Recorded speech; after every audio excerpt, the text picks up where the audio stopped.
வணக்கம் மக்களே.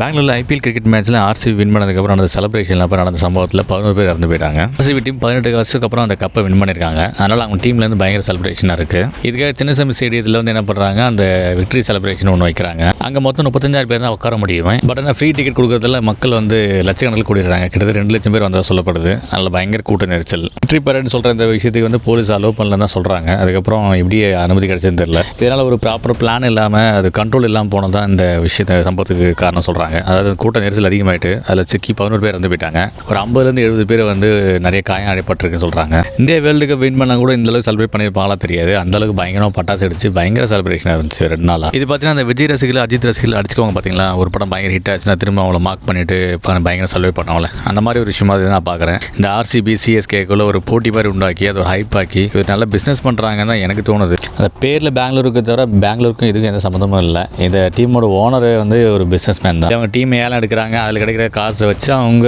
இன்கம் சம்பாதிக்கிறாங்க. இதில் நமக்கு என்ன வந்துச்சு எனக்கு இந்த செலிப்ரேஷன் எனக்கு கொஞ்சம் அதிகமாக பட்டுச்சு. அதை நான் இங்கே சொன்னேன். ஒரு ஸ்டேட்டோட சிஎம் டெப்டி சிஎம்லாம் இது வந்து கலந்துக்கிற அளவுக்கு முக்கியமான விஷயமா எனக்கு தோணலை. நானும் ஒரு கிரிக்கெட் ஃபேன் தான், யாருக்கு எதிரானவும் கிடையாது, நான் சிஎஸ்கே டீமும் கிடையாது. பட் எனக்கு ரொம்ப நாளாக தோணிட்டே இருந்துச்சு. பட் இன்றைக்கி நடந்த சம்பவம் வந்து எனக்கு சொல்ல வச்சிருக்கு. இதை பற்றி உங்கள் கருத்தில் கமெண்ட்டில் சொல்லுங்கள் மக்களே. நன்றி.